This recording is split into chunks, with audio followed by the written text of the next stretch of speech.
इस वक्त आपको बता रहे हैं कि अक़वाम मुत्तहिदा की अपील पर जो ग्लोबल एड है वो भेजी गई है। अक़वाम मुत्तहिदा की पाकिस्तान में सैलाब मुतासरीन की मदद के लिए $160 मिलियन हंगामी इमदाद की अपील।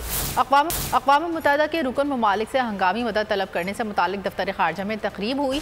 पाकिस्तान और अक़वाम मुत्तहिदा ने फ्लड रिस्पॉन्स प्लान का आगाज़ कर दिया। वज़ीर ख़ारजा बिलावल भुट्टो ज़रदारी कहते हैं, पाकिस्तान में सैलाब से 3 करोड़ अफराद मुतासर हुए। हमारी तवज्जो रेस्क्यू और रिलीफ है।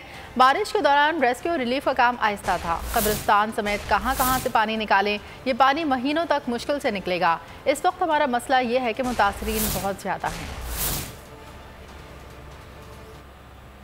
We are launching the UN Flash Appeal for Pakistan Flood Response Plan 2022 today.